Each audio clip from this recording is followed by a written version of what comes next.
Ciao a tutti! Oggi voglio fare un regalo ad una mia amica e sarà un regalo fatto in casa e ho pensato di prepararle un croccante speciale. Si prepara dalle mie parti in collina. È molto particolare perché è sottilissimo, friabile e arrotolato.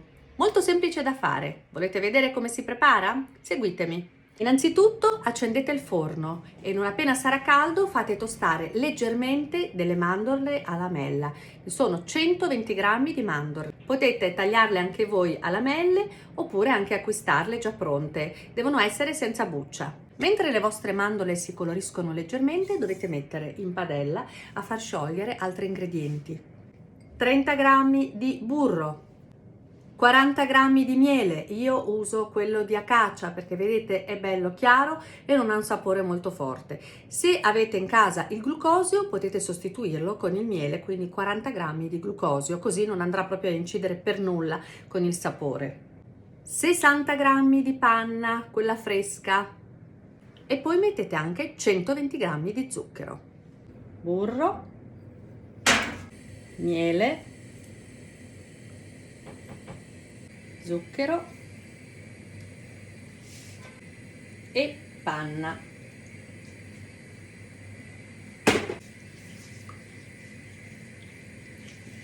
Dovete fare in modo che lo zucchero si sciolga bene. A questo punto andiamo ad aggiungere 50 grammi di farina o di amido di mais, così va bene anche per gli intolleranti al glutine, e le nostre mandorle tostate. L'amido,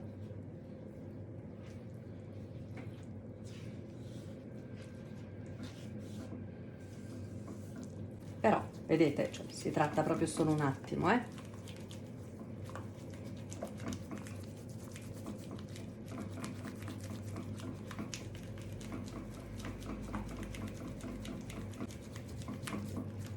Ok, è bello cremoso. Ora uniamo le mandorle.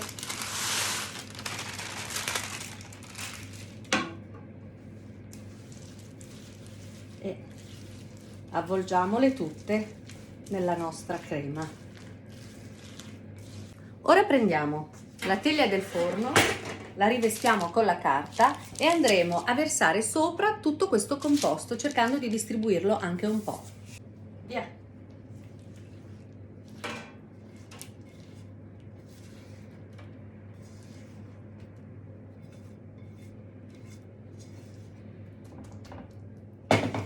Date già una forma regolare, vedete?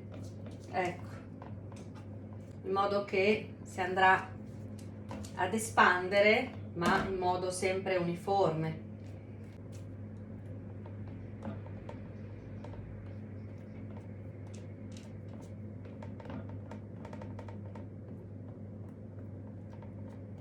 Vedete, si fa benissimo. Se poi voi usate una spatola in silicone non vi si attacca niente e riuscite pian piano a spanderlo bene. In questo modo, vedete?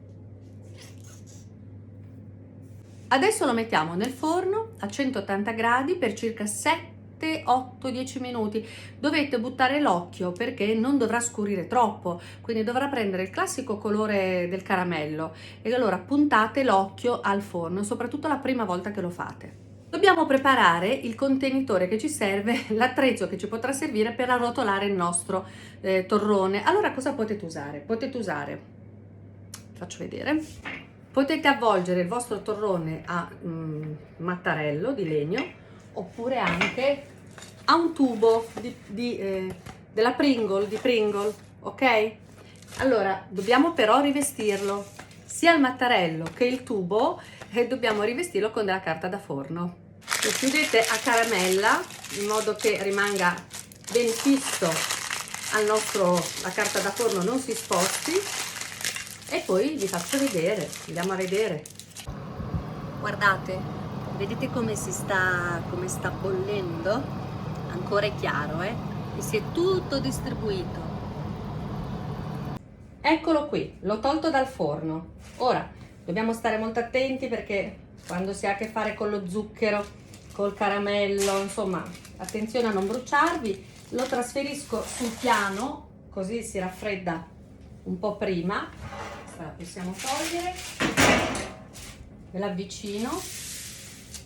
Ora, non appena vedete che i vostri bordi si cominciano a staccare e rimangono rappresi, allora prendete il vostro cannone che avete preparato, decidete da che parte girarlo. Io farò così perché la forma è stretta e lunga, e poi inizio ad avvolgere il mio torrone. Magari mi fermo un attimo, aspetto che si solidifichi e che prenda un pochino la forma, perché poi dovrò togliere la carta, no? Quindi vedete? Bellissimo. Però ovviamente questa è un'operazione che dovete fare finché è calda, perché altrimenti poi non riuscite più a piegarlo, ok? Potete decisamente fare, ecco, vedete che questo si è già indurito, quindi via, subito, a posto.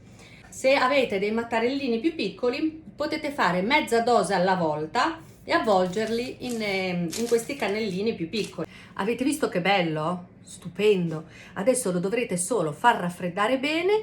Una volta che si è raffreddato, naturalmente si rapprende, si indurisce, e allora dopo l'andremo magari a infiocchettare, a mettere in una bella carta trasparente, un bel fiocco d'oro, e questo sarà un regalo che secondo me è molto apprezzato e molto gradito, e noi avremo fatto veramente in pochissimo tempo. Ecco qua, il croccante si è raffreddato e ve lo faccio vedere. Guardate che meraviglia, sentite? Si è arrotolato benissimo, sfilato altrettanto bene. Ne ho approfittato per assaggiarlo, l'ho preso un po' qua, un pezzettino per assaggiarlo e farvelo vedere. È squisito. Adesso io lo impacchetto nella carta trasparente, farò un bel fiocco. Se la superficie vi è risultata un pochino, vi risulta un po' unta, perché naturalmente c'è il burro e la panna, voi prima di impacchettarlo asciugatela così proprio tranquillamente con con uno Scottex, un tovagliolino pulito naturalmente, e secondo me questa è una bellissima idea. Intanto vi auguro buon Natale, ma ci rivedremo, ci rivedremo.